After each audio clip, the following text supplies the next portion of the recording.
On. Okay, we're on. You're good? All right. Good evening. I'm going to call this meeting of the Durham Board of Selectmen to order on January 26th, 2021. We are still in the remote Zoom format, so I will call a roll of board members to confirm that everybody can hear them. So board members, when I call your name, please say something so that we can do that. Rob Ponto. Here. Todd Bollier. Yes, sir. Mark Farren. Here. Rich George. Present. And I'm here as well. So there we go. 5 board members. We have full attendance. Okay. Any amendments to the agenda from board members? No. Just the time.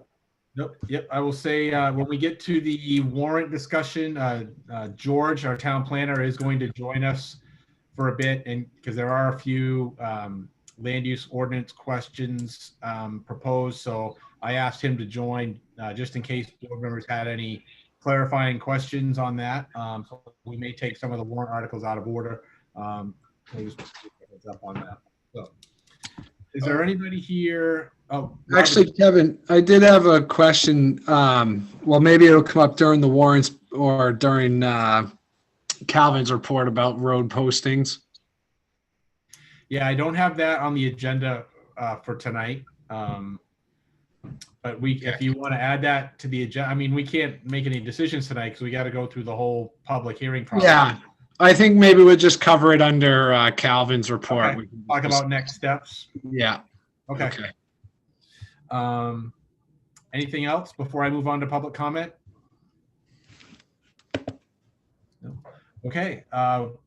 Public comment. Is there anyone here that would like to address the board?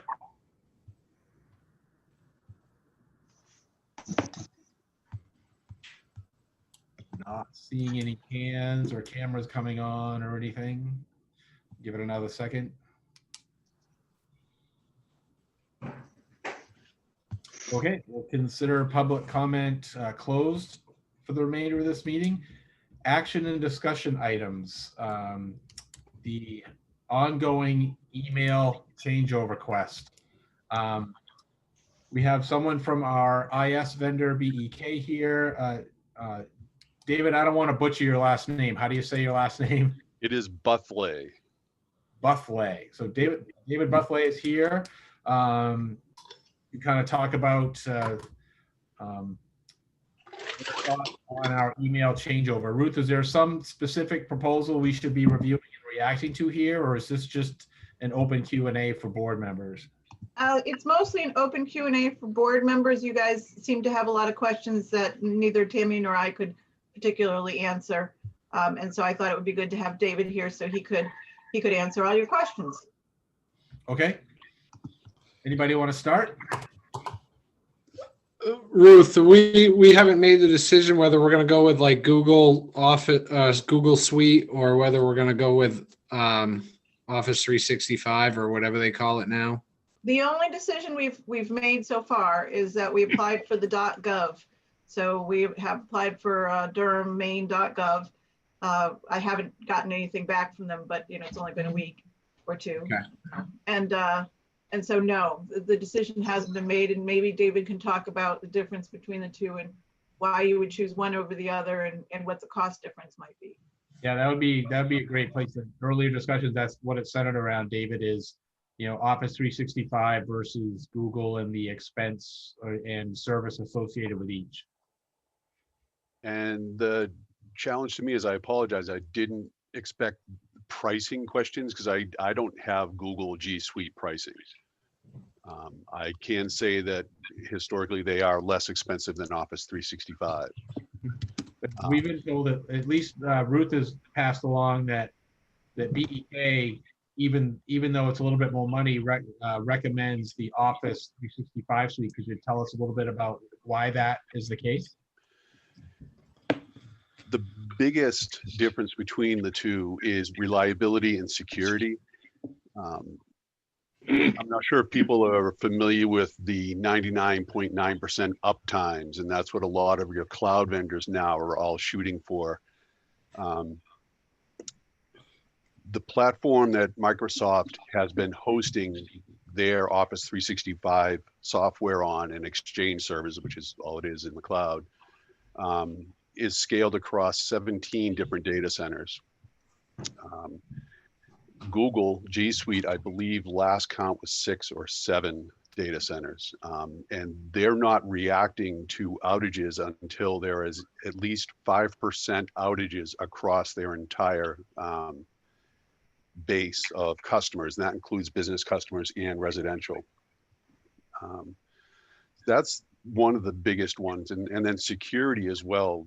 Google is running with a single privacy policy, and that's kind of what they layer on top of all of their G Suite and their email product.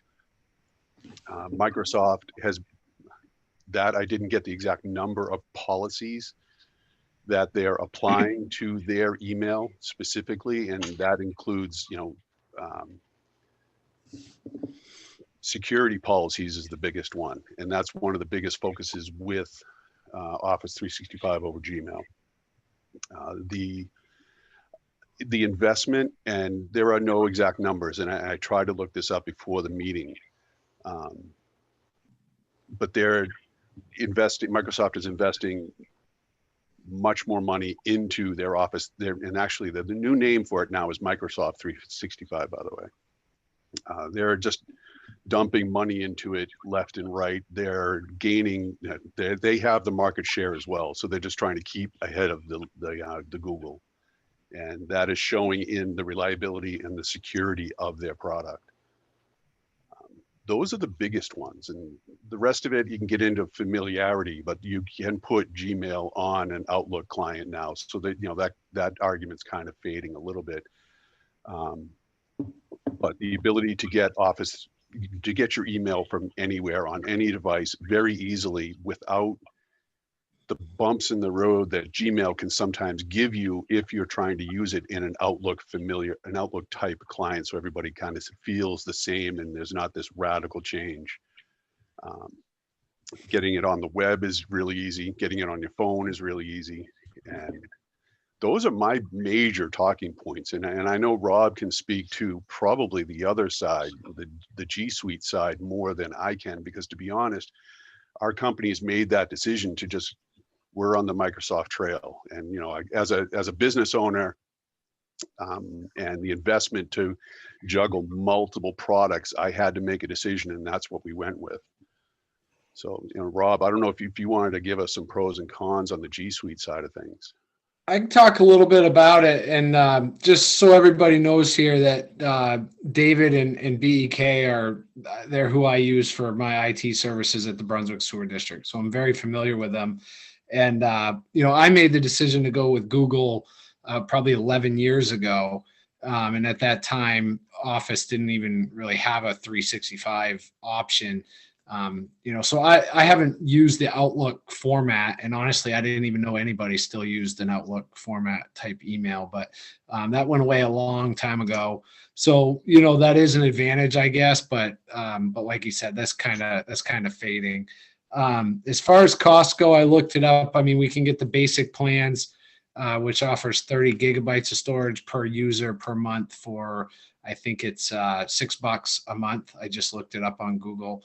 And then the next step up is $12 per month per user. The thing about Google at the time was that it was very easy to set up. No offense to the IT guys, but you don't necessarily need them to get up and running. And I found Microsoft to be much more cumbersome. But with that said, Google has become more difficult over the years as it's gone to this enterprise level client and this management style. And I actually I know David and those guys have gone with Microsoft, but I still use them and his staff all the time to help me with my Gmail stuff if it's something I can't figure out. So, I think whichever one we go with, I think they would still be able to support us. Is that correct, David? Oh yeah, it is. And the biggest part of this we have to consider is the migration to whatever platform you decide to go with. You're going to have to get your current email up to whatever platform you guys are going with. And we can help out with either one. We can do it on both sides. Yeah. So honestly, and then do you have, do you know the pricing for Microsoft products? The business class email, which is just email, 50 gig mailboxes, web-based email. I'm going through the list because Elizabeth is very detailed. Shared calendars and shared contacts is $4 per user per month. Yeah. Yeah. And then of course, everybody knows it goes up and up and up from there, where you can add in the applications, the software, and all that good stuff. Yeah. So that's kind of where we run into the issue is a lot of people still use the Word, the Office suite products, Word and PowerPoint and so forth. And if you're going to continue using those products, you're going to save money going with the Microsoft 365 because buying the desktop versions is quite expensive. So like what I've done at work, I actually have both. I have a Microsoft account and a Google account just so I can keep that Word and PowerPoint, but I didn't do it for the entire staff. There's just a few of us that have that. The rest of us use G Suite, Google Docs, Google Slides, stuff like that. So, but I think it does come down to a comfort level. Like David said, Microsoft had the market share for years. People are comfortable with PowerPoint. People understand Word and Excel. So if we're going to continue down that road, that's probably the way to go. What's the pricing with the subscription to Office? I don't think we quoted that one, but last time I checked it, it's somewhere between $12 and $20 per person. And I believe the 20 is if you wanted to wrap in a phone system to it, which not many are doing just yet, but that's the next step for these guys. So it'd be the same as the mid-level Google, which includes the 2 terabytes of storage and so forth. So, yep. So I don't know if staff, if Ruth has any input on this, and that is something to consider. Is staff going to have a hard time switching to like a Gmail base, or are they Outlook based? What's the word there? I think that as long as there's a icon on your desktop and you hit it and the email comes up, I think that's fine. We're used to Word and Excel. I don't really see that it would be worth us changing over to Google as far as that's concerned. For one thing, they don't have an Excel, like a spreadsheet platform, do they, Rob? It's called Google Sheets. Yeah. You do? Okay. I've never used that one. I've used the Google Word stuff. Yeah. The other question I had for you, David, too, is as far as email retention, what kind of things do you suggest for your clients as far as email retention? That's been a concern of mine over the years. Yep, that's again, getting back to the cloud overall, there's always little gotchas in these things. So if you got just the base business class email for $4 per user per month, there is no retention, there is no security, there's no anti-spam, anti-malware. Scouring those emails as they're coming in and out. Everybody has a product for it. We have settled on, people may have heard of Barracuda. They do a lot of security stuff. We've landed on those for an email security product where it layers in anti-spam, anti-malware, and you can encrypt emails if everybody's had fun getting encrypted emails and trying to remember another password. But additionally, it gives you a 10-day email retention. So even if you delete an email, you could still have 10 days to get it, recover it. And that's $1.50 per person per month, per mailbox. So that would make it about the same as the $6 per user business starter that Google has. Yeah. Does Google have any of that retention or anti-spam stuff in it? I'm not sure. It does. The spam is built in, and then it says on this page I'm looking at right now, it says security and management controls. So I don't know the depth, or if it's Google usually handles that stuff in house, but and like I said, I've been using that BrunswickSewer.org for 10 years and never had an issue. It's fantastic. Actually, Google had its first outage, I think, ever that I've known about, and it lasted about 18 minutes. I thought my staff was going to melt. Yep. But that was the first time in 10 years we were down. So anyway, so I guess the question would become, if we're talking just the email at this point, I guess it doesn't matter either way. But if in the future we're going to look at going more with the business suite type stuff, maybe it makes sense to, I'm not a Microsoft fan, but it may make sense to go that way. I'm trying to leave my personal judgments out of this, but It's just a familiarity thing. And then if you're sending stuff out to your residents, I don't know. And it's a mix everywhere you go. There's a pretty firm line between your Google people and your Microsoft people. yeah. So I And it think seems like the office staff is more comfortable with the Microsoft products. We use the Microsoft products. I see None some of the head people that, shaking, so. yeah, none of the people I work with in the office use any Google. I thought everybody used Gmail. I got Once in a while, you see Comcast, like my grandparents still have Comcast emails, and that's about it. I think our You have a email Comcast email, Rob. Oh, there you our go. emails are going to have our .gov domain Right. after them anyway, right? So, Yeah. so it won't really be apparent, I think, to someone getting an email whether we're using Google or Outlook. I'm kind of where Mark is, that if the email is roughly a wash, but the comfort level with the office staff is more towards the Microsoft suite, it probably makes sense to stay there. And I think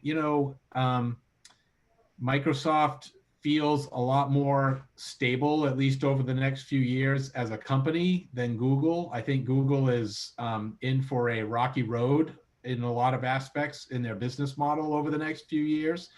I don't know if that would impact, kind of this core business function type stuff, but you don't really hear much of Microsoft. Is just kind of out there steady doing its thing, whereas Google's kind of in the news lately. But so Ruth, do we have any idea how long it's going to take to get that .gov domain approved?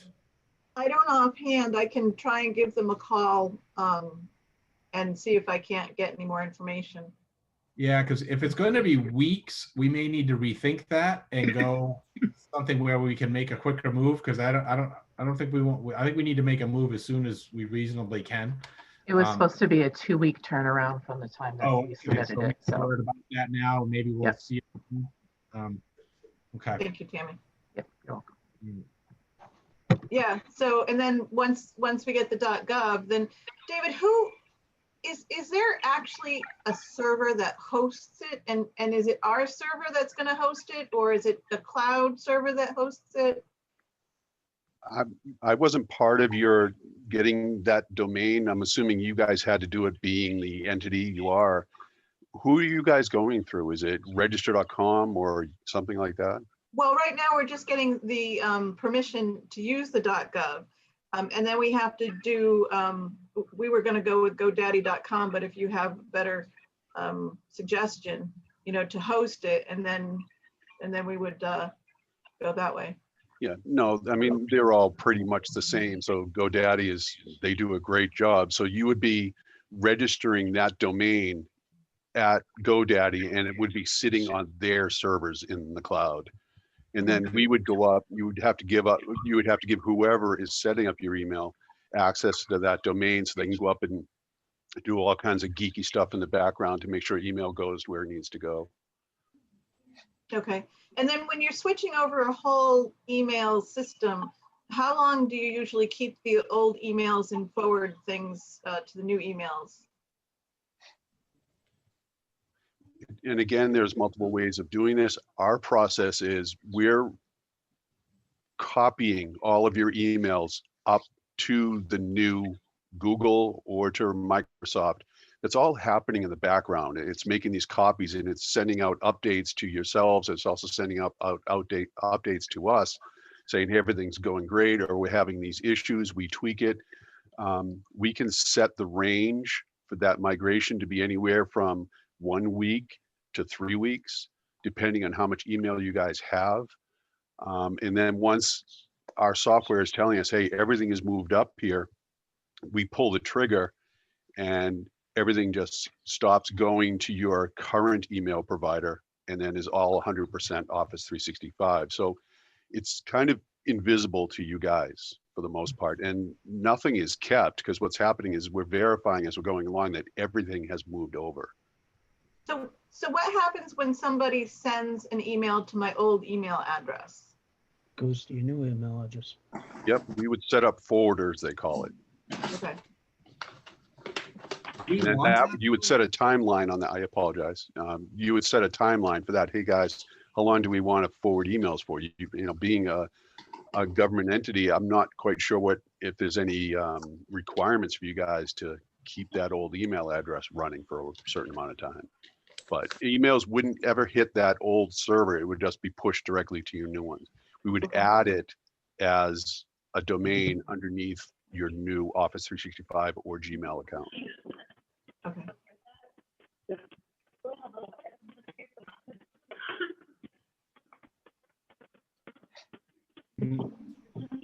Any other questions from board members? Nope. So I'm thinking that maybe the next step, Ruth, might be in preparation for our next meeting to kind of put a, kind of based on everything we've talked about so far, a one-pager that kind of details the proposal and the expenses. And then the board would vote at our next meeting to approve that and move forward with the transition. And hopefully we'll have the domain all wrapped up by then.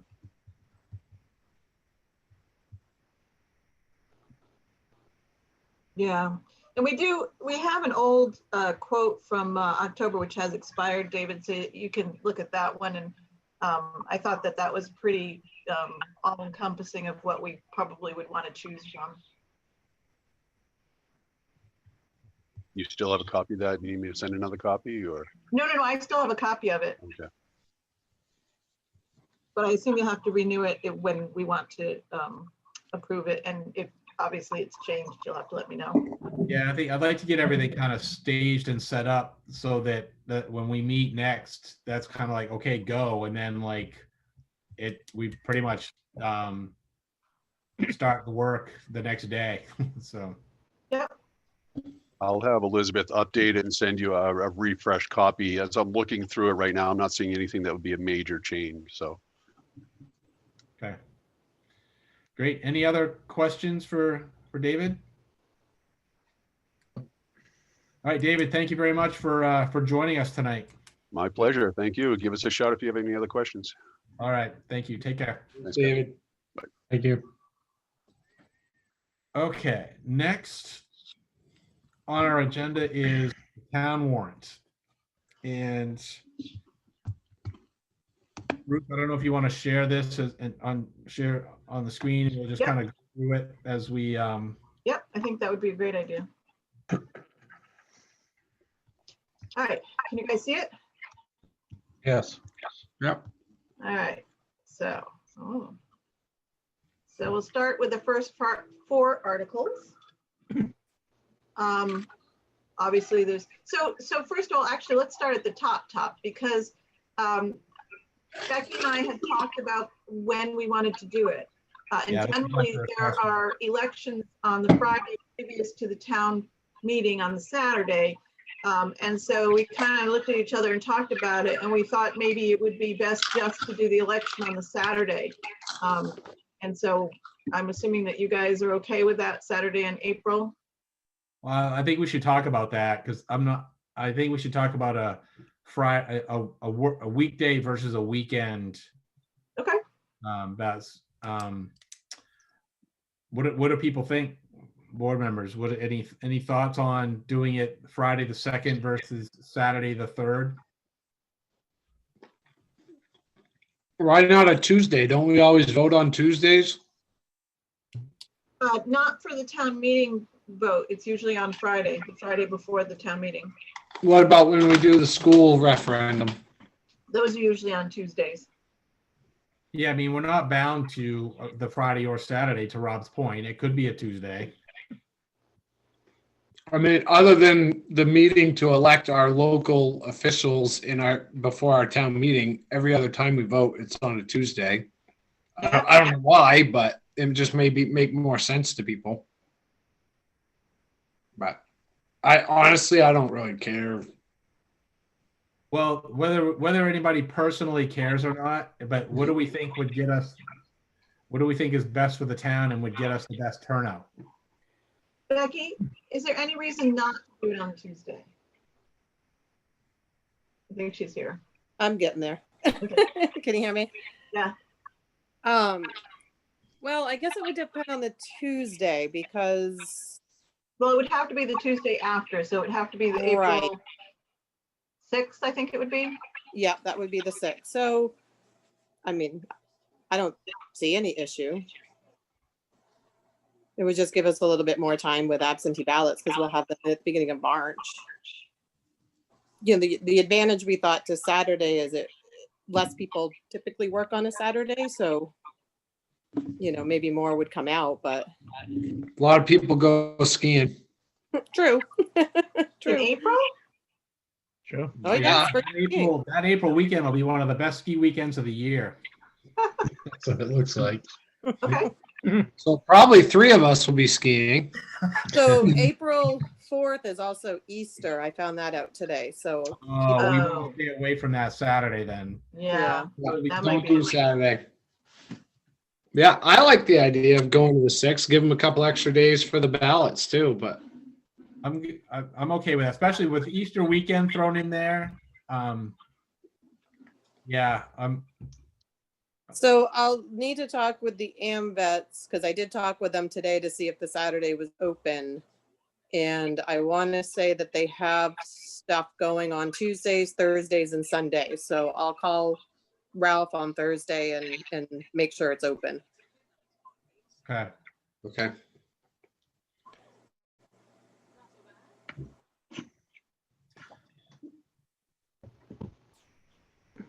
So Tuesday would be the main plan, but if for some reason the AMVets isn't Tuesday, do we want a backup of the Friday, or we just gonna roll with it?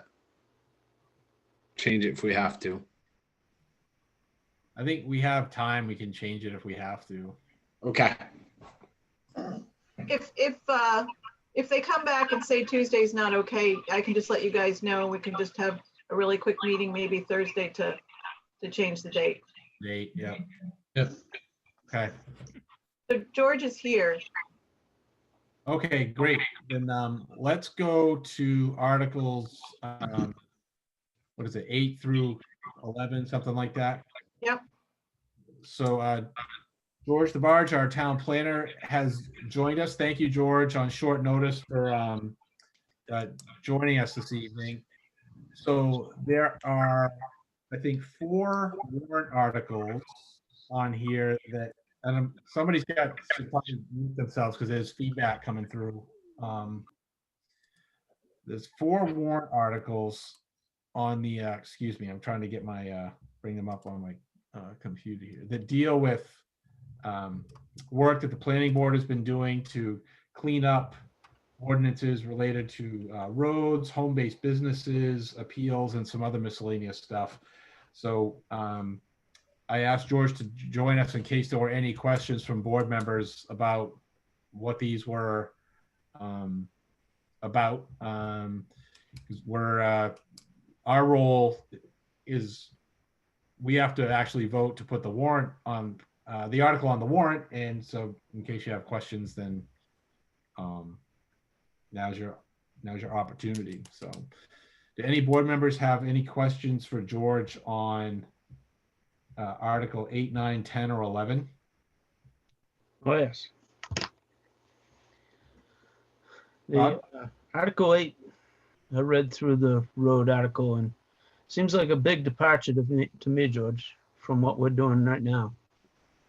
Huge departure from what we're doing right now. Is that a question or a comment? Well, both, I guess. Uh, the thought of 4 different classifications of roads and it Well, seems- let me explain that as far as the classification of roads, is really not that much difference to what there is now, because right now you have a public road and a private road standard, but the town is not really accepting any roads. So it really makes more sense to classify it by whether it is a minor local street, a local street, and then a third category for a larger road is added to the ordinance sub-collector standard. So the minor local and local are almost exactly what you've got now. We're just changing it from public-private to the type of road it is and how big it is. So the road classifications is not the big policy change. The big policy changes deal with backlots. The planning board has reviewed this, and remember, this is the planning board recommendation. I've been following their direction on what they want to propose to you and to the voters. So the backlots right now, someone can do multiple backlots if they've got enough land. The planning board has seen some problems with that in 2 directions.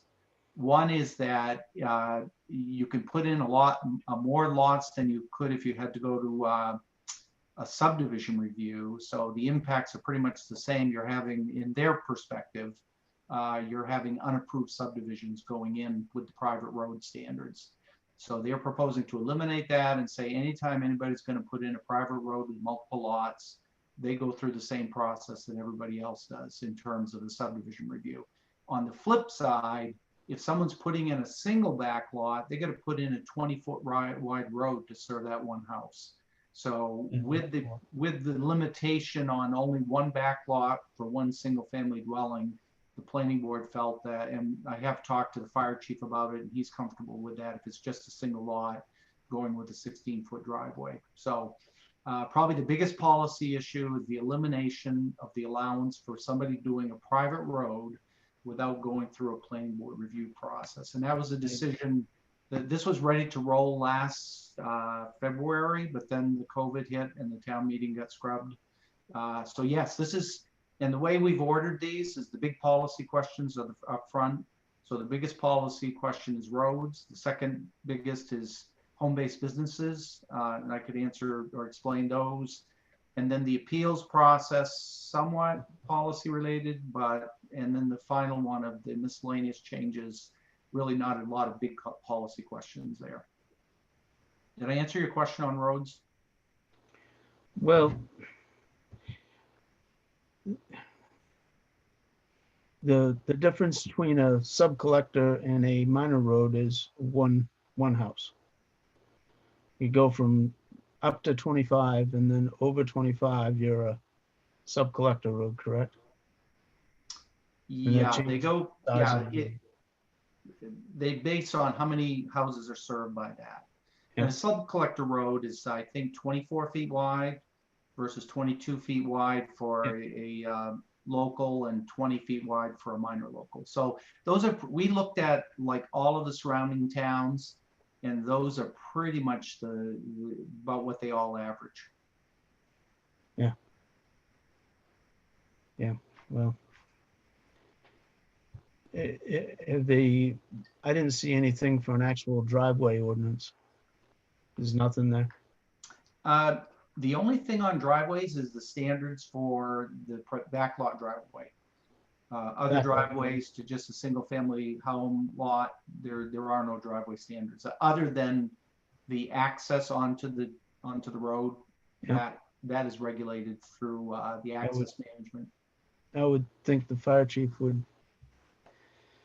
like to do something about, in the future, having a driveway ordinance. So, to assure that you can actually get a truck into a house, Yeah, that's an issue, and many towns have tried to do that. It's a little bit intensive in terms of trying to monitor and manage that process. I agree. George, wasn't there some language in there about the fire chief approval was required for certain things. I know like was that just for the turnaround or was that for the driveway serving a back lot itself?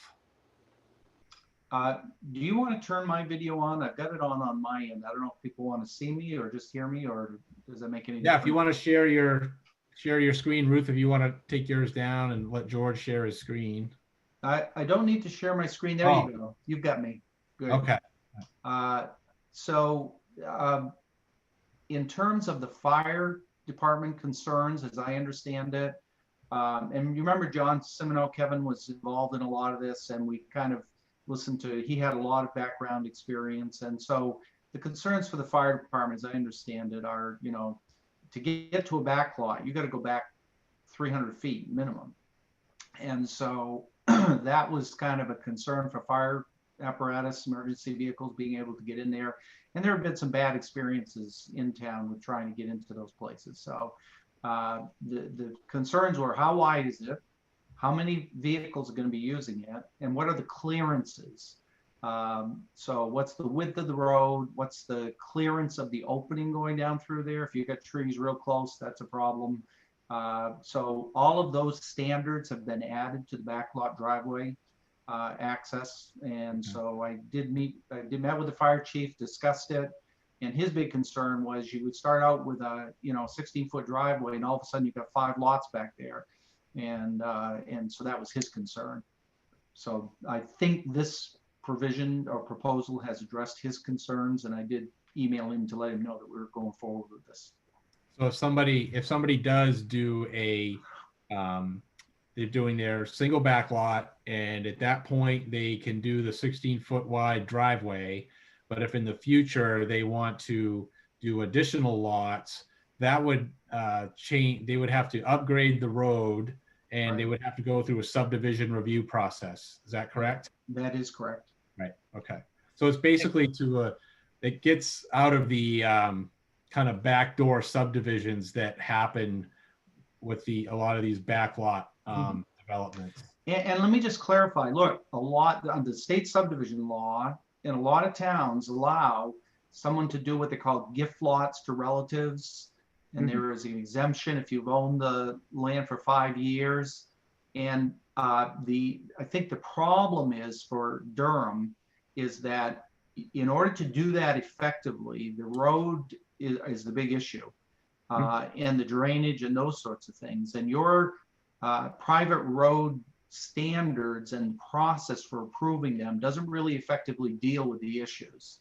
So I think you could, if you going forward wanted to put in some provisions to allow private roads outside of subdivision, you could do that. The planning board is concerned that you may not have the capacity from a staff standpoint, and certainly in the ordinances currently you don't have the appropriate standards to really do it effectively. So at this point they felt, and the other concern they had is that there's no public process for reviewing these things. Right. And again, you could incorporate that. Falmouth, where I worked for many years, the planning board approves private ways and there's notice to abutters, and you don't have to meet all of the subdivision standards, but what they're doing more and more is applying a lot of those subdivision standards, even though it doesn't go through that full process. So it's a big issue. The planning board reviewed it, debated it, and this is where they ended up last year and what they're proposing for this year.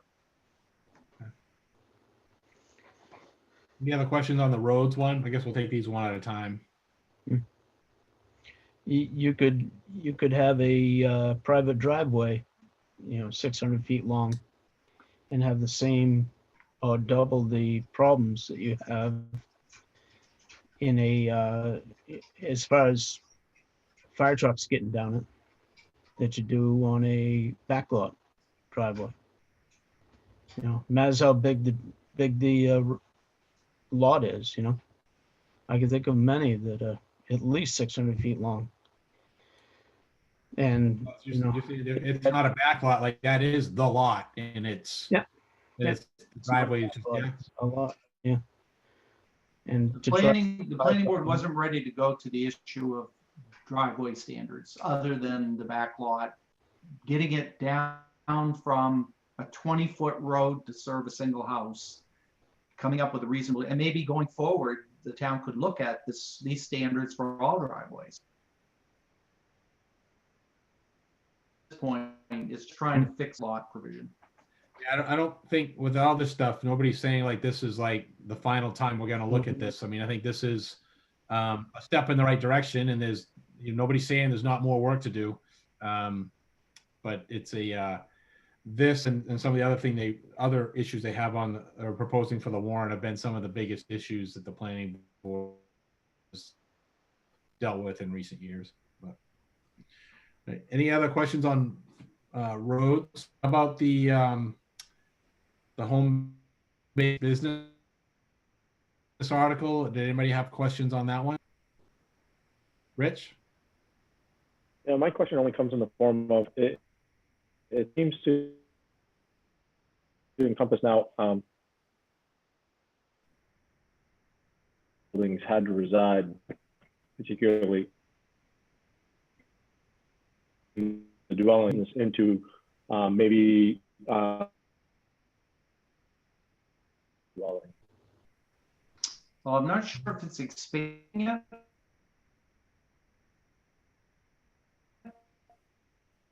Projects that really brought this to the forefront, as Kevin probably remembers, and maybe some of you do as well, was a home-based daycare, and that just generated a lot of concern, confusion.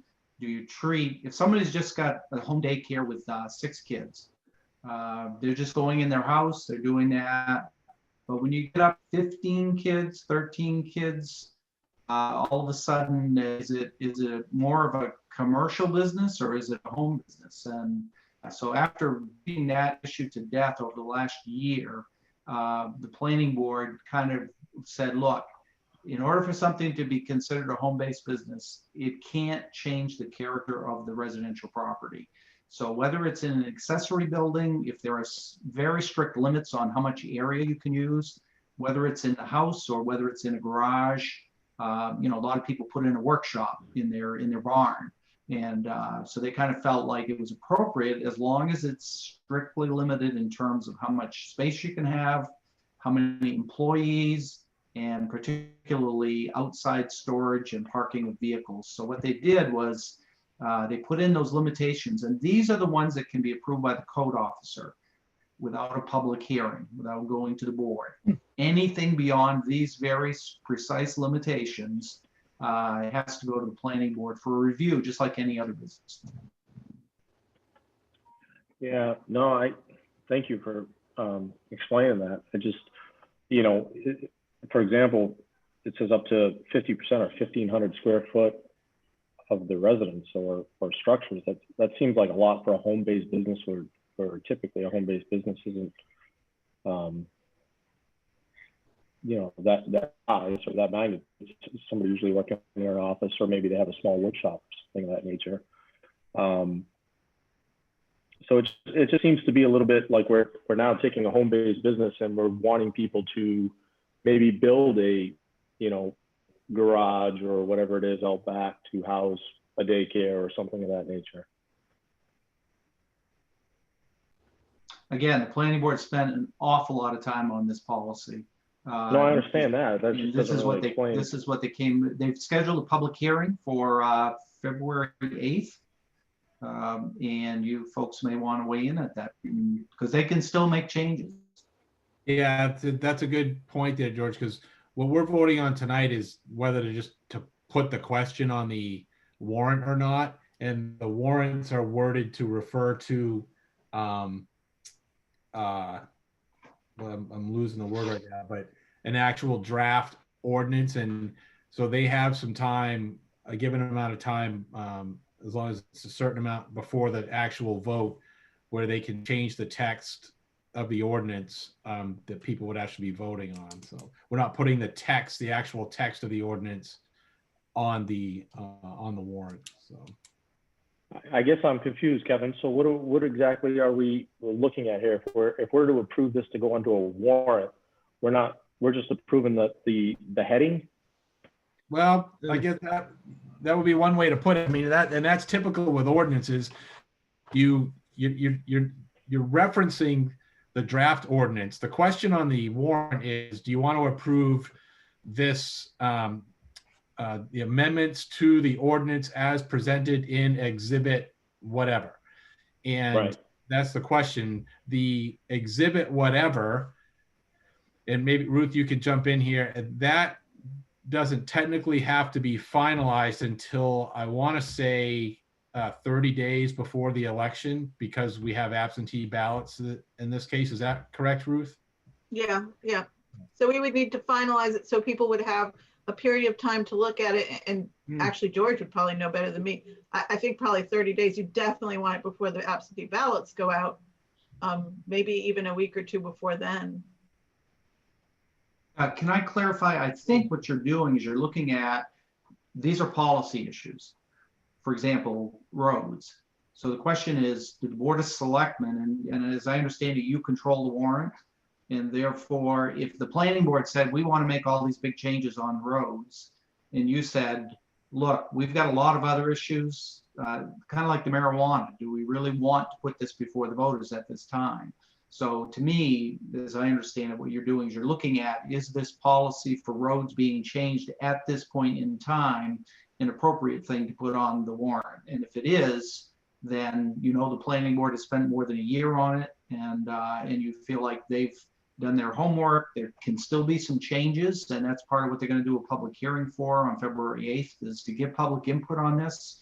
And if people are concerned with the road standards are too tight, they're too loose, the planning board is open to making changes before going forward. And as long as you meet the statutory requirements that Ruth mentioned, you'll be fine. Yeah, it's really not our role to determine whether we necessarily agree with what the planning board is proposing or not. It's more our role, as George said, is this the appropriate time, for the town to be considering this? And do we think that, the board has done their homework, and whether we agree or not, at least is on sound footing in what they're looking for? Rich, you had your hand up? Yeah, and I guess it's just my lack of knowledge or experience with the town, and as far as ordinances go, we've had a few of these over the years, but why wouldn't we do the public hearings, et cetera, and get all that knocked out before we draft an ordinance? They did have public hearings before the ordinances were drafted, and then the public hearing that comes now is once a warrant article is out there, you have to have a public hearing at that point as well. We had public hearings on home-based businesses and so forth as of late. Yeah, the planning board, they've had public hearings in their meetings several times over the last. Oh, in their meetings, okay, but it wasn't like we're talking now, like before this goes on the warrant, we're going to have a public hearing. No. Like we would do typically for a public hearing. We would send it out to residents or the town to say, hey, we're going to have a public meeting on X, Y, and Z. I understand there's public discussion at their meetings, but did they have a notification in a public meeting like we would typically do if we were going to change something? Well, that will be part of the process, but it is right. But it's after this process is what well, you're in saying. this case, depending, I think they're planning on their public hearing. Ruth is looking. You guys, are they looking at the first week of February? February 8th, it's scheduled already. Okay, so at that point, if something came up in that hearing, Rich, they could make a change in their proposal. That's what I was referencing earlier. They could change language in the text of the exhibit, but the warrant article question would still be valid because it's referencing the draft exhibit. It's not verbatim text on the warrant itself. So there is opportunity coming out of that public hearing to make an adjustment. Yeah, George? I think part of the problem here is your schedule of your town meeting. I mean, this is the end of January. The meeting's in April. So it's not like this is like the last minute. The problem is you have to get your warrant approved in order to start the process very early. Right. So the planning board, I think having a public hearing in early February for something that's going to be on a warrant for April is very appropriate in terms of time for public to process it. Yeah, because people will be able to start voting in early March. with the absentee ballots. Really not that much time. Really, yeah. I mean, that's the same thing with budget. That's why everything is pushed up like at least 30 days this year because of the because of COVID and having a ballot town meeting versus an in-person town meeting. So. What if there were changes to the ordinances? Would they have to have another hearing? It would be up to the planning board and or the board of selectmen. Probably would be a question of how much change. If, you know, Right. if it's a minor change, you probably wouldn't. If you had a major policy change, say on home-based businesses. Yeah, because I How do think you know- at this point, it would be, if it was a minor tweak, that's one thing. But if it's a major policy, if it's a major change, then it's like, at that point, well, it kind of is what it is. And so if enough people feel that way, then they vote it down. Right. How do you know what you feel comfortable with until you actually, I don't know. It seems The a draft little- is on the web and is out there now for review. It's been out there for a while. Hmm. If anybody wants Okay. else, but.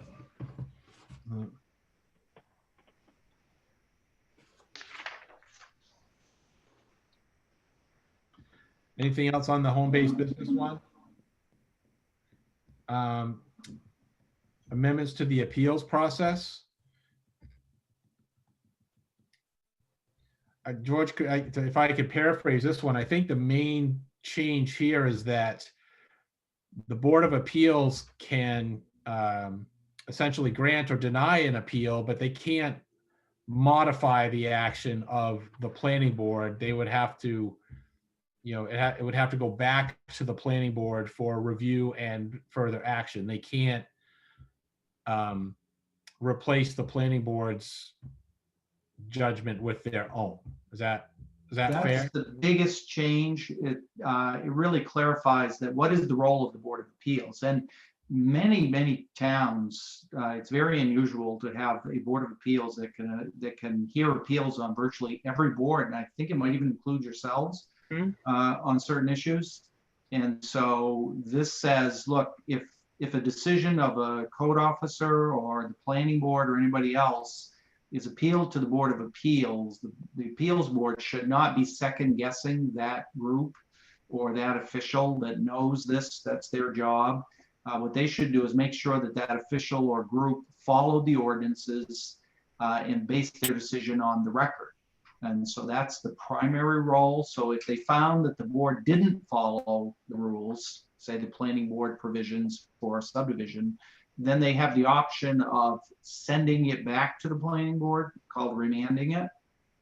They can uphold it if they found that they followed the ordinances and made an appropriate judgment based on the neighbors might not agree with the decision, the developer might not agree with the decision, but the board did their job and they followed the ordinances. They can overturn it completely if they feel like the ordinance was not properly applied. In most cases, they're either going to send it back, what they call remand it, to do additional documentation. But what they can't do, and this has led to some confusion, they can't say, planning board, we disagree with your position on the site distances on that road access.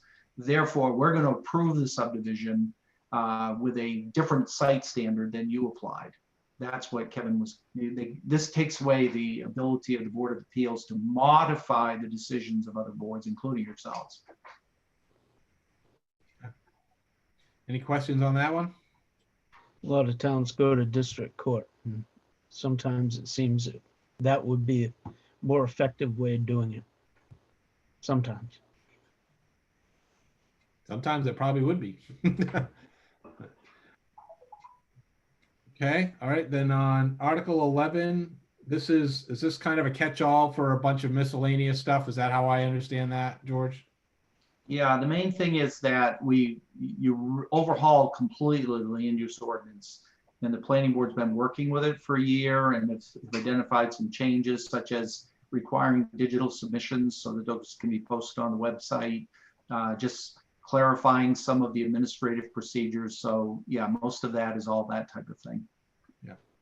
Oh, and it did include the shoreland zoning. The DEP has approved it. with one small change, and so that will then get it completely in compliance with state law and shoreline zoning. Okay. Any other questions for George before I let him go? Okay. Thank you, George. I appreciate you joining us on short notice to answer some questions and provide a little context. You're very welcome. Thanks, George. Thank you, George. All right. So given that discussion, I am going to move that we approve Articles 8, 9, 10, and 11 as presented for inclusion on the warrant. Is there no second to that? I'll second that. Rob seconded. Okay. Any further discussion or any discussion on that?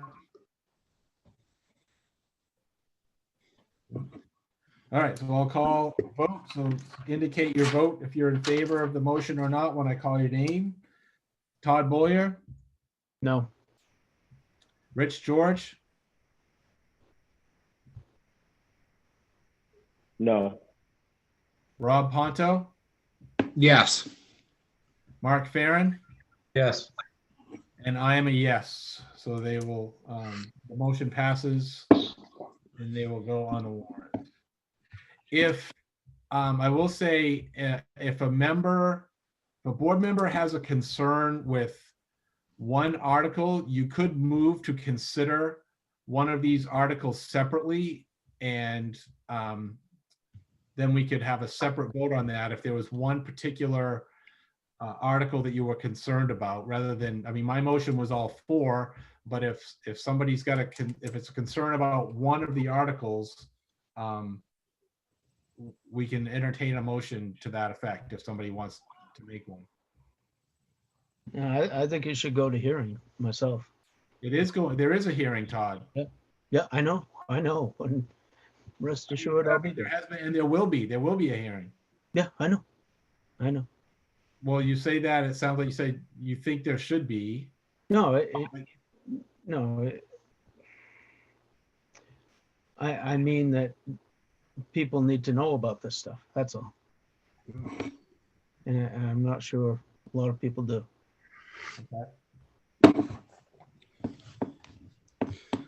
Yeah, Kevin, my biggest issue is with the home-based business. I think it actually makes it, I mean, even for me as, you know, somewhat of a layperson in this, it just makes it very, I think it adds ambiguity. Like now we're taking it from a home base to an outside structure, which I never thought was the intent of a home-based business, but evidently it, you know, like I said, what do I know? But that's my only issue with the grouping, is just really the definitions and how they determined the home-based business. Everything else I didn't really have an issue with. Originally, I believe it was supposed to be in the principal structure. And somehow along the way, it got added to any structure on the lot. Yeah, I know, but it seems like even with George, it seems like we're making one case study into that happened in the town all of a sudden into a law. And I just, Yep. I don't know if I prescribe to that theory. Yep, I agree. I think there's a lot there. Okay, so understood. Are there any motions coming out of that? Yeah, I'd make a motion that we remove the home-based business. Which is, That is Article 9. So Rich is moving that so is your motion that we not put Article 9 on the warrant? Yes. Okay. Is there a second to that motion? I'll second it. All right, Todd has seconded it. Is there any further discussion on the motion to remove Article 9, current Article 9 with regard to home-based business warrant article changes from the warrant? Any further discussion on that?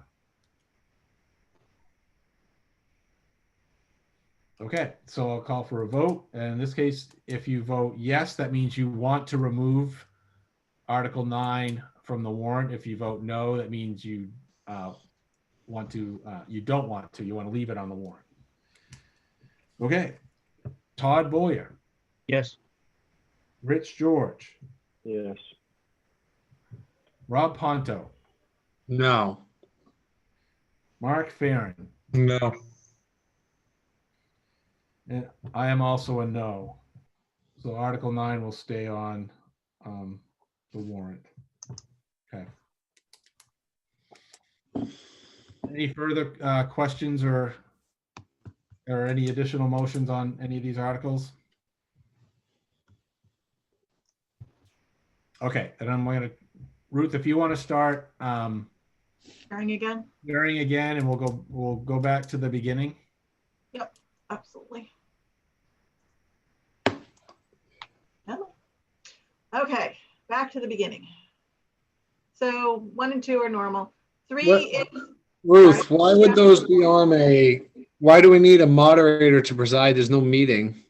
we still need a moderator to preside during the election. I know it's kind of a silly thing, but Okay. Is there going to be a name filled in there at the time or? well, in the last one that we did, we just had our warden serve as moderator. So Gary, who was our warden during the last election, also served as the moderator. Okay. It's just a legal thing. Okay. So number 2 is we're electing, the municipal officers, school committee members, and budget committee members. 3 is moving from the undesignated fund balance, the amount that we were over on the solid waste budget in 2020. Article 4 is the one where we will vote to raise an appropriate amount not to exceed the 2020 Durham municipal budget for any budget articles not approved in this warrant. So that's the fail safe, where you fall back to a 2020 year if anything's not passed. Yep. Okay. Hold on, let's stop there. We're going to take them Okay. So, in chunks and vote as we go. Anybody have questions on Articles 1 through 4? This is pretty straightforward. All right, I'm going to move we approve Articles 1 through 4 as presented for inclusion on the warrant. I'll second. Mark seconds. Any discussion on that? Okay, when I call your name, please state your vote. Todd Boyer, Yes. Rich George, Yes. Mark Farren, Yes. Rob Ponto, Yes. and I am a yes as well. Okay. All right. so then we're going to move on to the capital improvement articles. And you'll see that it has the transfer of the $60,000 from the capital fund for the purchase of self-contained breathing apparatus air packed replacements. The $30,000 to the fire department capital fund and the $30,000 to the public works fund. Sorry. And you'll see that on these articles, the select board and the budget committee agreed on all 3 of those articles. Any questions here?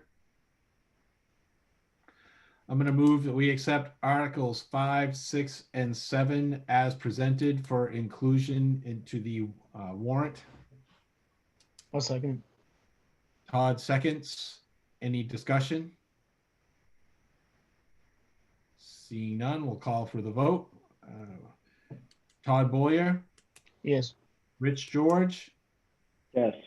Mark Farren, Yes. Rob Ponto. You're muted, Rob. Yes. Sorry. I am a yes as well. So those will be on. And these are the ordinance ones, so we'll go past that. And then there were a number of fund warrant articles on the warrant last year that got removed. And so you guys had asked me to put those back on. So Article 12 is just to do away with the old home days. There's $509 in that fund now, and it would just lapse into the undesignated fund.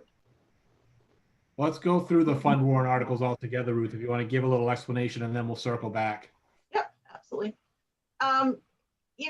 We can go this route or not. I don't know what you guys would like to do. We do need to use the snowmobile funds towards the snowmobile club. That's a legal thing if there's a club. But I was going to get rid of the recreation fund.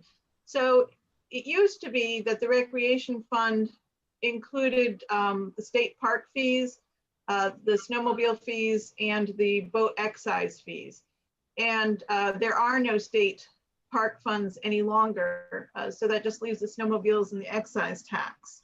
And so this article asks that we just do away with this fund, and any of the balance that's not appropriated lapse into an undesignated fund, which doesn't mean that we can't use the funds from the revenue for the boat excise tax for these articles. It just would mean that it would not be a non-lapsing fund any longer. But it would still have revenue sources that can only be spent on recreation. Just the snowmobile funds. Okay. That's just an accounting thing. You can just keep track of it as a balance on the ledger. Well, yeah, it's like the excise tax goes towards the Public Works Department. Okay. It's the same thing. It's a revenue appropriation. This one, my only concern here is that people may not understand this, and they're going to think that by getting rid of the recreation fund, that means we're not going to fund recreation anymore. I am concerned about that. I'm not concerned from an accounting point of view. I think it's fine, but I am a little concerned about the public reaction to it. I was on the fence about this one, frankly. Personally, I'd rather see it stay as it is. Yeah, I think I'm kind of there too. Okay, that's fine. If we're gonna see that $6,300 and say, well, now it's in the regular fund, you're gonna use it for something else. Right. Okay. That's All right. how it's gonna be perceived. Okay. So Article 14, this consolidates the municipal building account, the title searches account, the town office reserve fund, and the perambulation into one fund, a new fund called the Municipal Capital Fund. And that fund can be used towards any municipal building infrastructure, equipment, or vehicle capital expenses. This one makes a lot of sense. I think it's pretty straightforward too, so. Yeah. Okay. So Article 15 is to vote to discontinue the practice of transferring the unspent fire department operating funds. And those funds would then go towards the undesignated fund at the end of the year, which would then leave the CIP process to determine the amount of money that should go in the capital fund. Yep. Okay.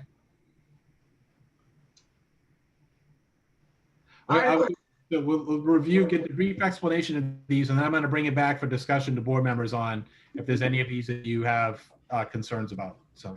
Okay. Article 16 is a vote to discontinue the practice of transferring fees. So all of the receipts, the revenue that comes in from the EMT rescue now goes into the Fire and Rescue Capital Fund, and that is a town meeting vote. So this would change that, and the funds would go into, well, they'd go into undesignated, but then that revenue fund can be appropriated for anything, but specifically it could be appropriated for the fire department operating budget as well as the capital budget. So that's what that one's for. Okay. And then 17. So this is the same one as the fire department, except for this is with Public Works. So it would vote to discontinue the practice of transferring the unspent Public Works operating funds into the capital fund. And so it would make the growth of the capital funds more planned. So you would be able to take what you wanted and put it on the ballot and appropriate funds for the capital fund during a town meeting. And then Article 18, I didn't include a little square box here, but I was going to. well, I guess it doesn't really need it. So to see if the town will vote to discontinue the bridge account and transfer the balance of the bridge account into the capital fund for public works. And so we've carried this bridge account for a long time, over 10 years, I believe. We do own a couple bridges in town.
Okay, I'm seeing all the board members. Ruth, do we have you back yet?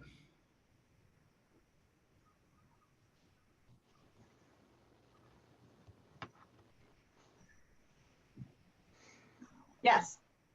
Okay. All right. So moving forward, we have all the board members back. Fund warrant articles. So this is 12 through 18. Was any one of those that board members wanted to have had some questions on or some 13. discussion? Article 13. Yeah, 13. Okay, let's talk about that one, the recreation fund. I'm with Todd. I think we would create more headaches than we would solve if we got rid of that fund. Ruth's not wasting any time. Ruth, we haven't even voted on it yet. You gotta change all the numbers too, Ruth, though. What? You can change all of them. Yeah, Are you don't gonna worry. change- I'll change them as we go. Well, I think we need to make the motion to approve the numbers based on the draft, don't we? Oh, and you have to change, I think there was a date on one of those. It referred to, I think, number. Yeah, Ruth, I wouldn't edit this now, and because I think Rob is right. Because our motions, we keep making motions as presented, and then if if the numbering changes, that's fine. After we're done. And yeah, one of them, yeah, see 13. Oh, you were taking that out anyway, so the date won't matter. Okay. So Right. Yeah. So is there any board member that feels like they want to keep Article 13? Wants to make an argument for keeping Article 13? Okay.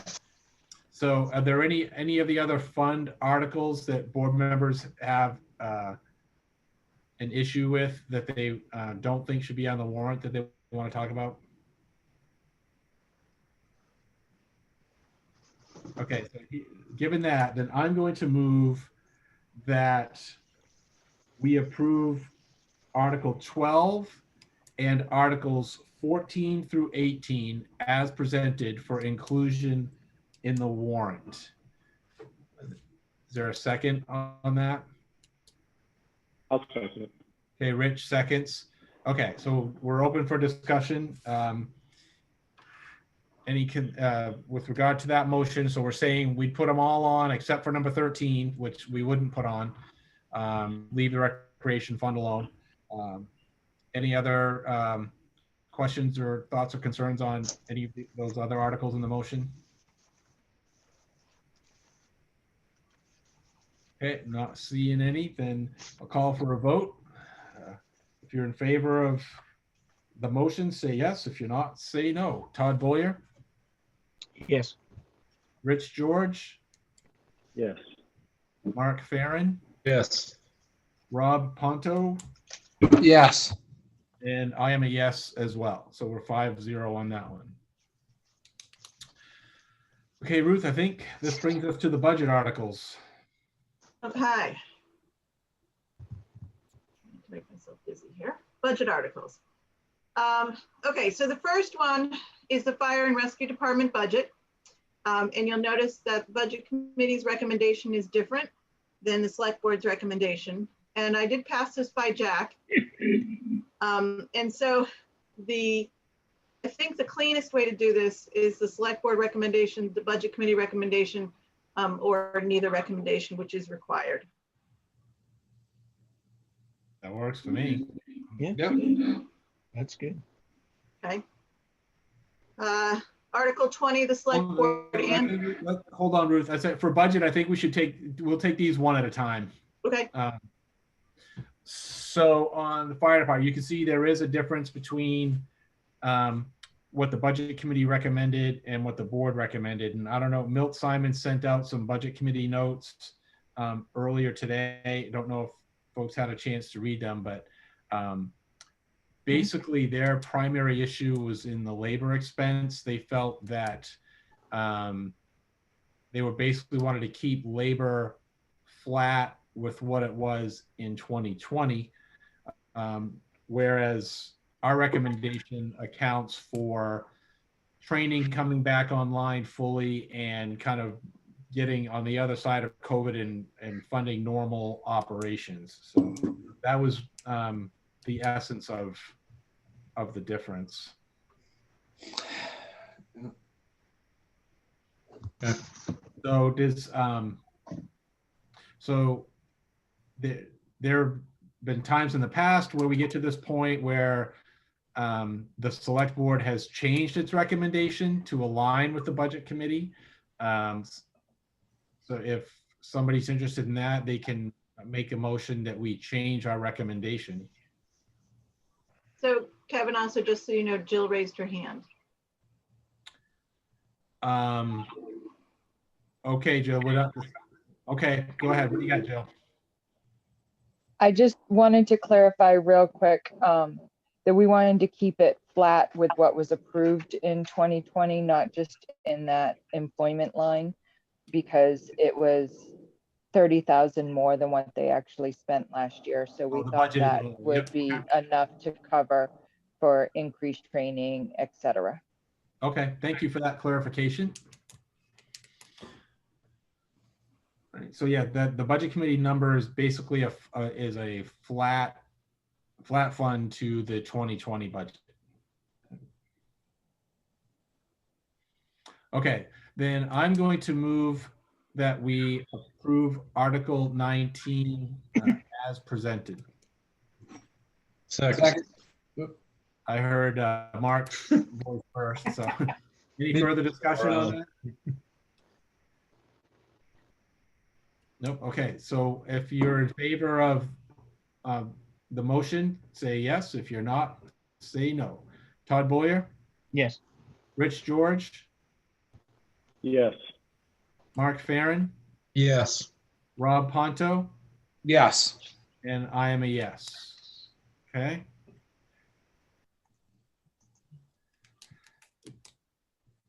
Next is Public Works, and here the Budget Committee aligned with our recommendations, so we're both recommending the same amount. So I'm going to move that we approve Article 20 as presented. Second. Rich seconds. Any discussion? All right, I'll call for a vote. Todd Boyer, Yes. Rich George, Yes. Mark Farren, Yes. Rob Ponto, Yes. and I am a yes as well. Okay. Article 21 is administration, and here again, the Budget Committee and the Select Board are in alignment, so I'm going to move that we approve Article 21 for the warrant as presented. Second. I heard Rob that time. Any further discussion on this one? All right, I'll call for the vote. Todd Boyer, Yes. Rob Ponto, Yes. Rich George, Yes. Mark Farren, Yes. and I am a yes as well.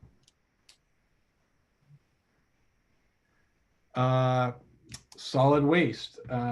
Again, on this one, the Budget Committee and the Select Board are in alignment. So I will move that we accept Article 22 as presented.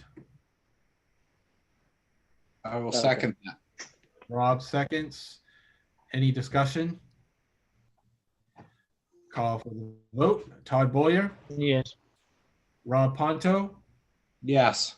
Rich George, Yes. Mark Farren, Yes. and I am a yes. Article 23 is our debt payments and what we owe for the various bonds that we have out. Again, Select Board and Budget Committee in agreement. So I'm going to move we approve Article 23 as presented. I will second.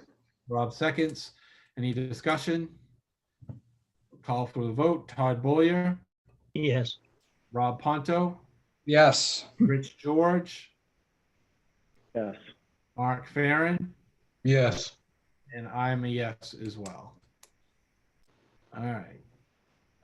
24 is, okay, this one, I think Ruth missed, or whoever typed this up missed that, at least right now, the Budget Committee and the Selectmen are not in alignment on general assistance. Right. I We- didn't miss it, actually, Kevin. I'm sorry. I kind of was anticipating. Wishful thinking. Yeah. Okay. So on this one, the Budget Committee, that's good, Ruth. The Budget Committee, typically we just do 1,000 in this every year, and we rarely, if ever, spend that. This article is one that, if there's a need to overspend it, for general assistance, then we can just do that from undesignated, so if somebody's in need, we can help them. We don't have to have a special town meeting to do it. So given that, the Budget Committee said, well, then let's just raise what we've actually been spending in recent history and not raise extra. So that's where their $600 comes from. And given that we can go back to the well, if you will, for funds, if we have a greater need than this, I think that reasoning is perfectly sound. So I'm actually going to move that the Board of Selectmen change its recommendation for general assistance from $1,000 to $600, still with $420 transferred. A second. Mark seconds that. Any discussion on that? Call for the vote. If I Todd can Boyer? interject, What? So we've called for a vote. Todd Bollier, Yes. Rich George, No. Mark Farren, Yes. Rob Ponto, Yes. and I'm a yes. So it's 4-1 with Rich being opposed. All right, so on Article 24, now we are in alignment with the Budget Committee. So I am going to move that we approve Article 24 as presented. Second. Rob seconds. Any discussion?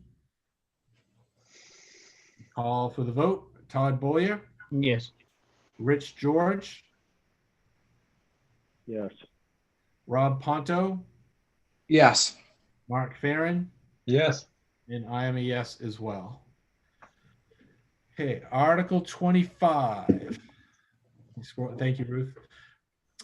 Here, the Select Board and Budget Committee recommendations are different. The difference is that the Budget Committee is recommending that we use $2,264 from undesignated funds, because last year we indicated we were raising that money to replace or fix a door, and the work didn't happen. And we want to do it this year, and they don't want to raise the money twice is the reasoning. They want to take that money from undesignated that was raised last year. So that's the difference in the recommendations. So just to get it started, I'm going to move that we approve Article 25 as presented. I'll second it. Okay, Rob seconds. So now in discussion, we can have a discussion on whether if somebody thinks we should change our recommendation or not, or just approve it according to the motion, or any discussion on this one, Rich? I'm not really one for aligning with the budget committee, not because I don't like the budget committee. I just think the two committees serve a purpose.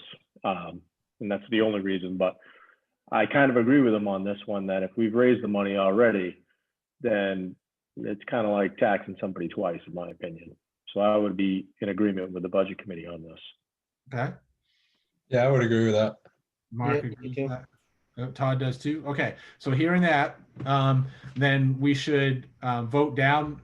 If you want to make that change that Rick suggested, then we need to vote down the motion that's on the floor, and then we'll have a couple more motions to take care of things. So, if I have a you're- question on that, Kevin. What's that, Rob? Just have a quick question for Ruth, or if she remembers. Was there something else planned though for that money? Like it actually was for the door? Yeah, so the back, it's been an ongoing thing. The back door needs to be fixed. Yeah. I don't really know much about it. I think it's out of alignment, and it needs to be squared up or something to that effect.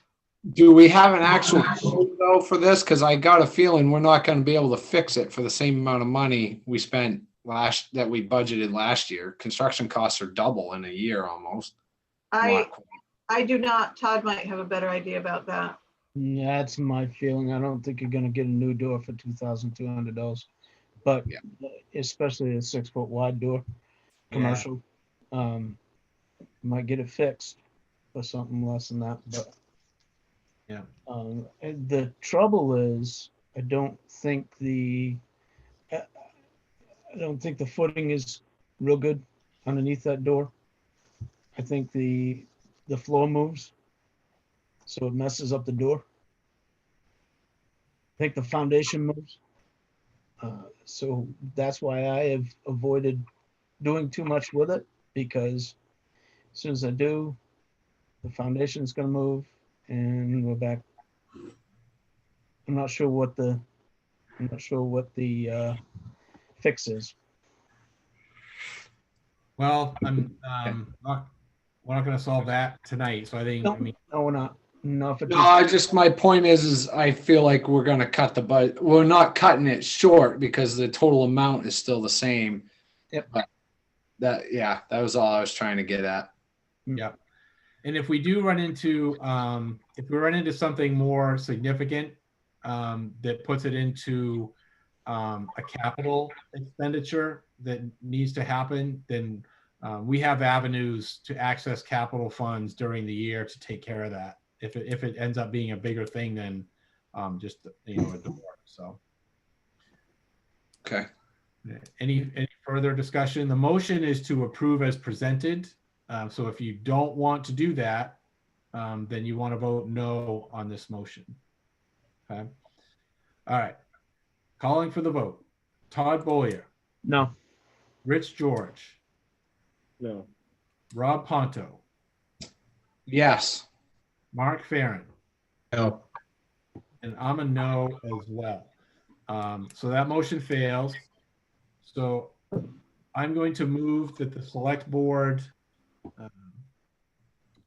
alter their recommendation and change the transfer amount from $490 to $2,754, which is $2264 plus $490, with the total appropriation still $6,813, and approve this article for inclusion on the warrant.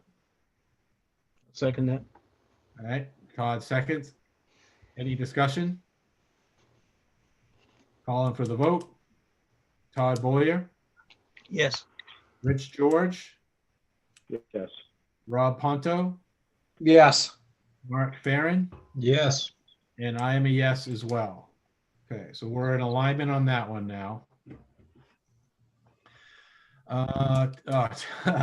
Telecommunications. This was the star of the show the other night. There's always one. Yeah, and this was the one. So the budget committee is recommending a lower expenditure here. The concern there, and it's a valid one, is that we are spending money in this account at a pace greater than the franchise fees are coming into the account. And we've been doing that for, I don't know, 3-ish plus or minus a couple of years. There's also concern on the budget committee that the whole concept of franchise fees may not continue in the future with the next contract. So they want to be a little bit, they want to spend less of here, even though there's no tax impact this year to this account, because the entire appropriation comes from a transfer of franchise fees. They just don't want to tap that account as deeply this year as originally proposed. So that's their reasoning. Does anybody have thoughts or emotion they want to make here? I'd move that we approve it as written. I'd second that. Okay, Rich, we have a motion and a second. Any further discussion? Calling for the vote. If you're in favor of Article 26 as presented, say yes. If not, say no. Todd Boyer, Yes. Rich George, Yes. Rob Ponto, Yes. Mark Farren, No. and I am a yes. So 4-1 on that one.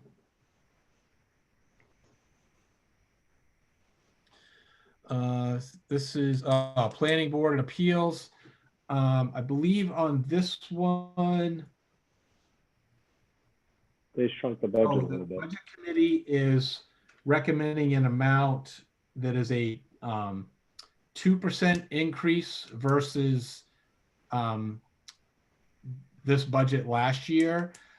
There's money in here for projects, and they felt they didn't really have enough information on like what specifically that money was intended for.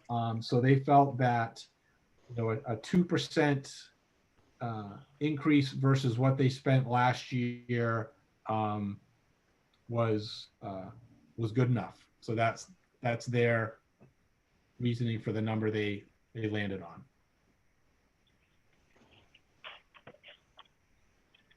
I'll make a motion to accept the article as written. I'll second that. Any discussion? All right, call for the vote. If you're in favor of the article as it is presented, say yes. If not, say no. Todd Boyer, Yes. Rich George, Yes. Rob Ponto, Yes. Mark Farren, Yes. and I am a yes as well. I move that we, Article 28 is kind of, it's a legally required question. On when your anticipated tax levy is above a certain threshold. And so this is a question that's typically on the ballot. We didn't have to do it last year because we cut a lot of money out of the budget because of COVID, but normally this is a budget question every year. So I'm going to move that we approve Article 28 as presented. Second. Second that. Rich seconds. Discussion. All right, call for the vote. Todd Boyer, Yes. Rich George, Yes. Rob Ponto, Yes. Mark Farren, Yes. and I'm yes. So the next section is the normal business articles. Ruth, any changes here versus what has been in the business articles in years past, or are these the same group of articles? It's the same group of articles. There is a change in the interest rate this year for delinquent taxes. Last year it was 8%. This year it's 6%. And these are figures that are allowed by law. That, by the way, is the highest figure that is allowed by law. You could do from 4 to 6 this year, is the amount. And then there was one other, and then the overpayment of abated taxes would be an interest rate of 2%. But that question was on the Yes, ballot. all these questions were on the ballot last year, Yeah. almost exactly as is. The only differences are the percentages, really. Then I'm going to move that we approve Articles 29 through 39 as presented for inclusion on the town warrant. Second. Rich seconds. Any discussion or questions from board members on these? Seeing none, call for the vote. Yes. Todd Boyer, Rich Yes. George, Rob Yes. Ponto, Yes. Mark Farren, and I am a yes as well. And that concludes the warrant votes. Nice job, Kevin. Yeah, good discussions. Yeah, good. You a little hoarse right now, or are you good? I'm a little parched. Yeah. Have a cocktail. I'll drink it is seltzer water, I assure you. Believe you. Yeah. Yeah. Okay, A little fireball in there. I hope. back to where we were here on the agenda. All right, so we are to department and committee reports. Is the chief with us tonight? Yeah, I see his name there. So Right here. Chief, you are up, sir. All right. Good evening. We just continue to work with our COVID-19 response and preparedness. Recent calls, we continue to have multiple call days. Starting off the year kind of the way we left last year, very busy.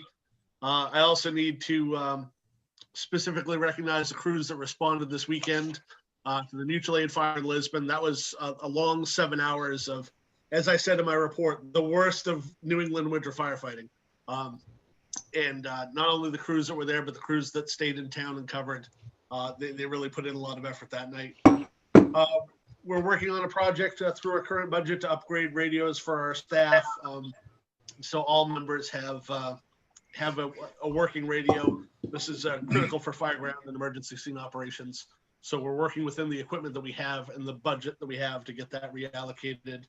And firefighter EMT Chris Higgins has put in a lot of work for that last months. So we're also, once again, with the budget and within the pandemic limitations, we're reworking our technical rescue capabilities.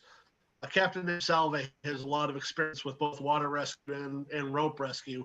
It's something the town's always provided, but it's one of those things that can fall off the map easily when there are other things that we have to do. And so we've fallen off a little bit on that. So he's reworking that to kind of bring us back into compliance and alignment to increase our technical capabilities there. This month, training has just been focused on our DOL mandatories that are done every year. And we're currently hosting the Tri-County Firefighter 1 and 2 program. We put a lot of work into working with the leadership group from Tri-County to make sure that we are operating appropriately, once again, within the pandemic confines. They're handling all of their student evaluations, prior to them coming in. They're masking, they're cleaning the station after they use it. It's going to be a good working relationship for us, and I'm keeping an eye on that to make sure it's run appropriately. The fire service review RFP did go out last week, so we'll be expecting some of those to come back here shortly. I'll be putting in for a Fire Act grant. I'll be bringing that to the board at the next meeting to approve. It's a 5% matching grant. This year we're going after a replacement for the turnout gear washer and an improved dryer. Right now, the one that we have is kind of the early model, and then we can do one set of gear at a time. But like when we come back with 5 guys with a set of turnout gear that need to be washed, that puts people kind of out of service for a day or so until that's done. So just looking to improve that for us. You don't just hose each other off afterwards. You actually got to wash them. Well, they did that several times with the ladder truck from Lisbon. And then once the ice thawed, we were doing okay. And finally, because it's been approved to move forward with the CIP projects for this year, I'd like to send out the SCBA RFP ahead of time so we can kind of hit the ground running with that, because in speaking with some of the manufacturers, they're all behind because of COVID. So the sooner we're ready to go, the minute the budget gets approved, the better off would be. So I'd like the committee to review that. And if we can get a discussion on that at the next meeting to get that approved, I'd appreciate it. I think we, is Approve there it any now. objection? Yeah, let's Sending approve it out now. the RFP? I think go for it. If you don't, I think you can just go. Okay. We're not getting any money. No, right? we have worded it specifically so it says this does hinge on the approval of the budget in April. So Yeah, I looked through it. It looked very thorough, well written. So I would say, I think good to go.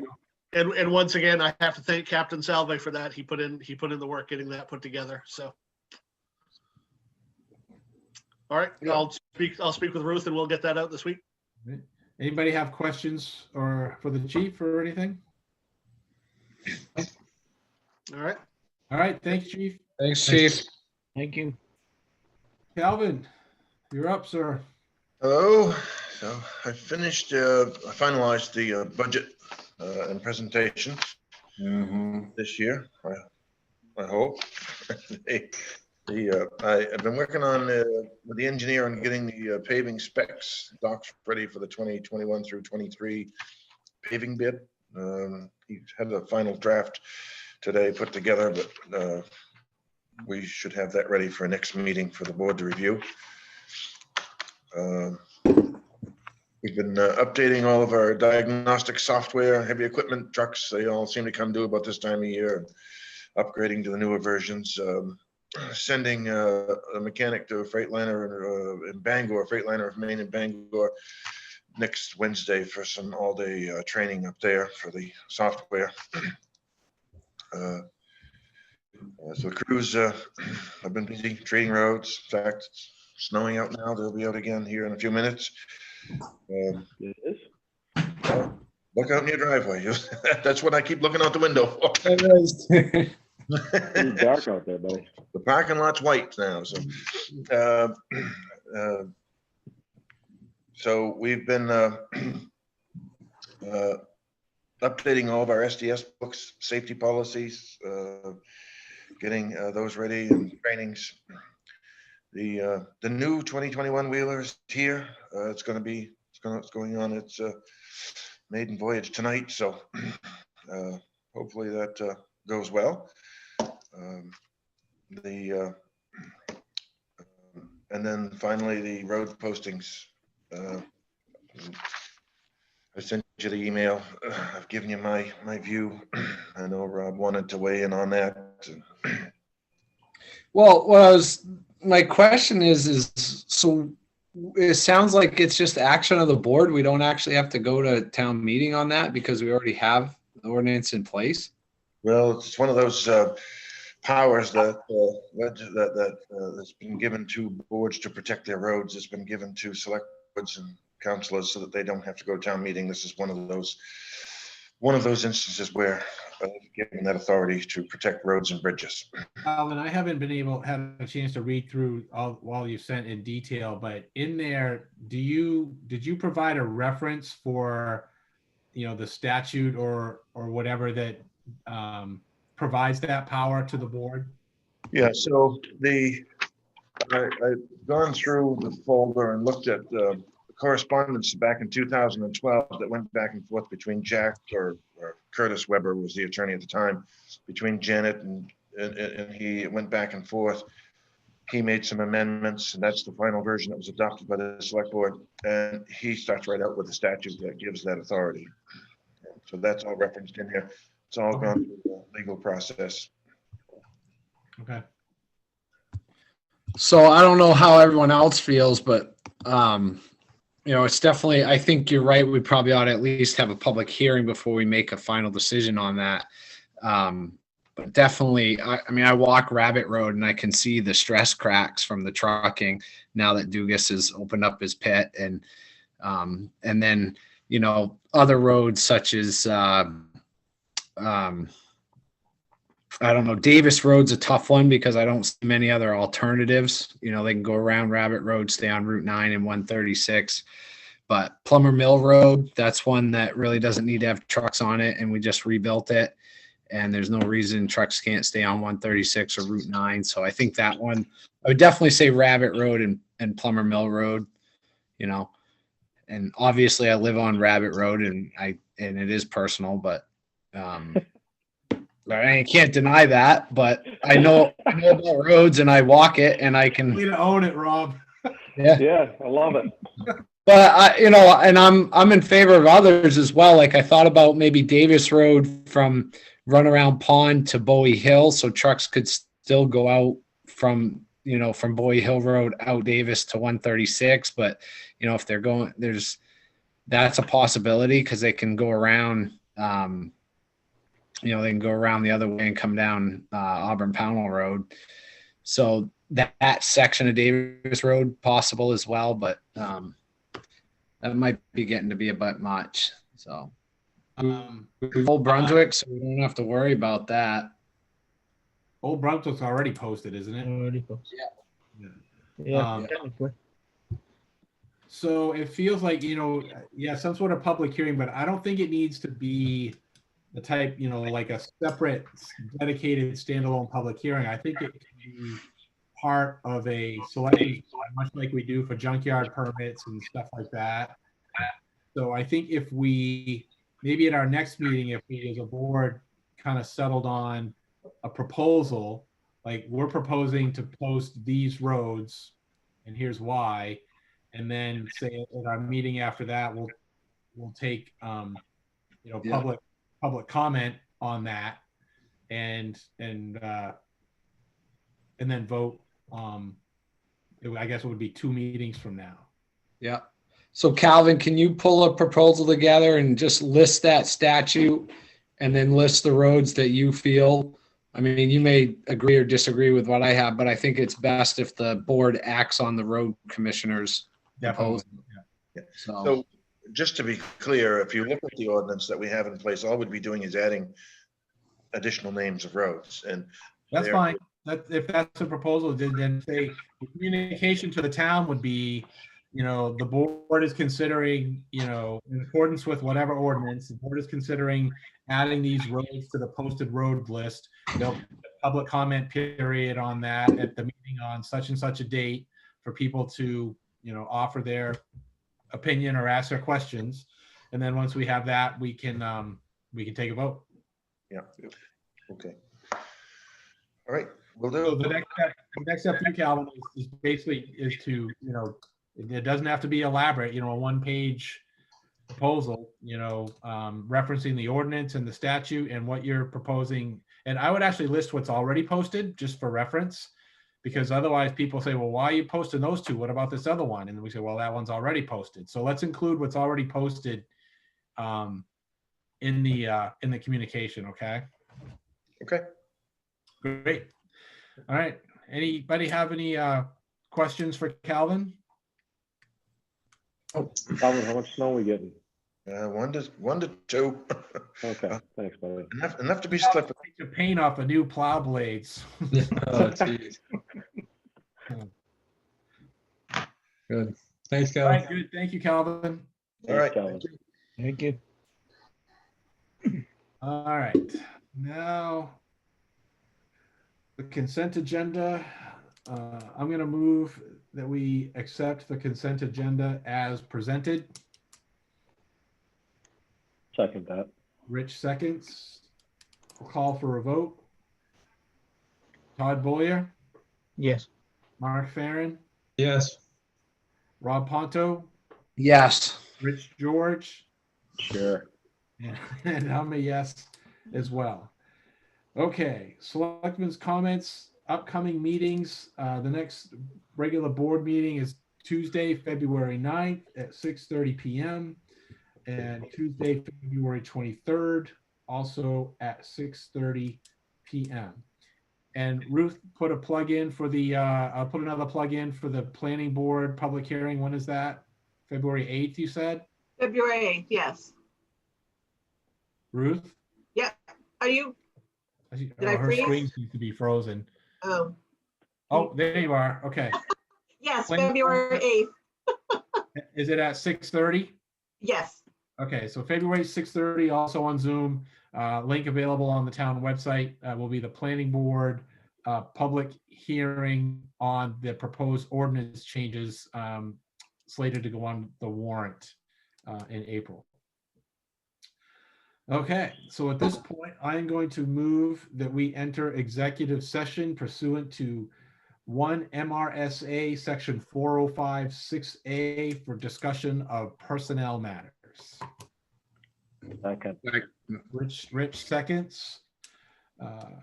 Call for the vote. Todd Boyer, Yes. Mark Farren, Yes. Rob Ponto, Yes. Rich George, Absolutely. and I am a yes. All right, so we will move into executive session and give a minute.